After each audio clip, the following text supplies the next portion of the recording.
आता हे 5 ते 6 वर्षाचे ब्लाऊज आहेत बरं का. आणि साड्या अजून धुतल्यासुद्धा नाही याच्यावरच्या. एकदा कार्यक्रमात घातल्या होत्या लग्नात. तर साडी पण छान आहे, ब्लाऊज पण छान आहे अजून. पण आता ते मापाला बसत नाही, तर मी ते उसवलं आहे. हे पहा असं. तर उसवल्यानंतर आहे ना, हे असं दिसतंय नाही का.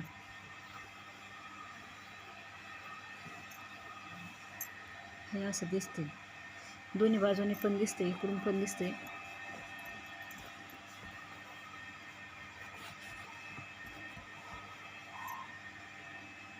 आता ते घातल्यानंतर पण दिसून येणार थोडं थोडं. त्याच्यामुळं काय करायचं आहे, हे दिसतंय ना असं दिसतंय का. तर हे जे दिसू नये, घातल्यानंतर असं दिसू नये शिलाईचं म्हणून हे असं नखाने असं असं करून घ्यायचं जरा.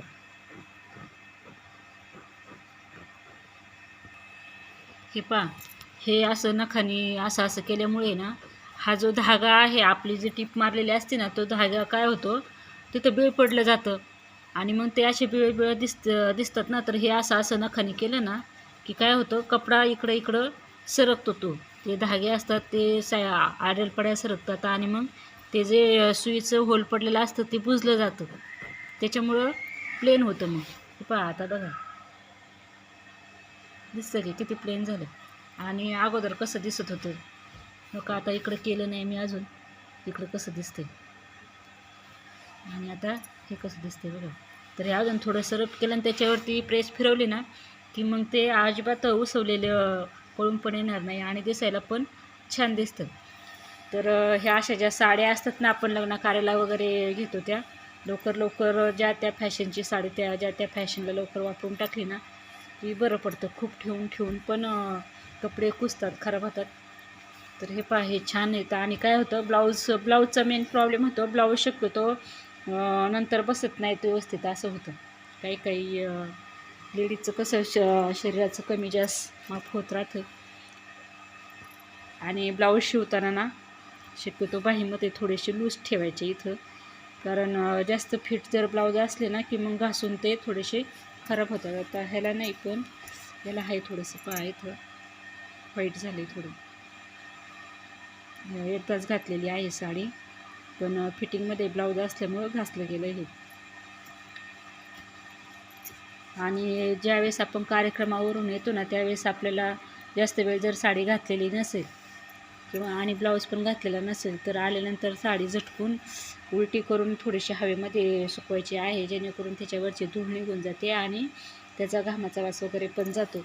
आणि ब्लाऊज पण उलटे करायचे आहेत. उलटे करून थोडंसं शॅम्पू वगैरे किंवा नुसतं पाणी जरी घेतलं ना, कपडा ओला करून असं त्याला आतल्या साईडनी पुसायचं आहे, म्हणजे जे घामाचा जो आहे ना वास, तो निघून जातो.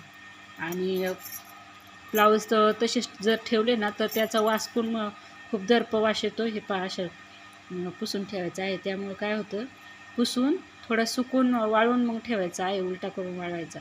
त्यामुळं घामाचा वास पण येत नाही आणि कपडे पण खराब होत नाही आणि नवेचे नवे राहतात. आणि जर आपण धुवून टाकले तर सारखे कपडे धुतले ना की मग त्याची फिनिशिंग, त्याची शायनिंग कमी होते. आणि थोड्या वेळासाठी कार्यक्रमात घातलेला असतो, त्यामुळे लगेच काही धुवायची गरज नसते. 2-3 वेळा आपण यूज करून मग धुवू शकतो.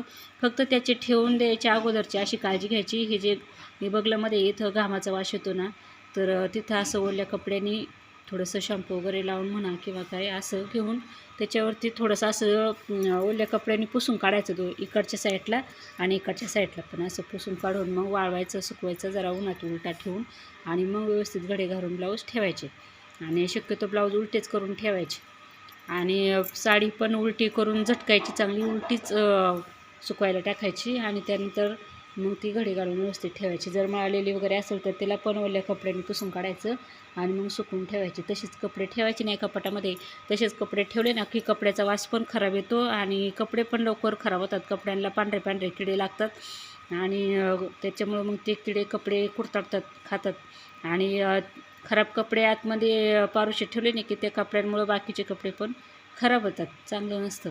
वास्तुशास्त्रानुसार पण चांगलं नसतं पारुशे कपडे, घामाचे कपडे आतमध्ये कपाटात तसेच ठेवलेले त्यामुळे कपड्यांची अशी काळजी घेऊन ठेवायची. तर तुम्हाला मी आजची ही जी ट्रिक सांगितली ती तुम्हाला कशी वाटली सांगा.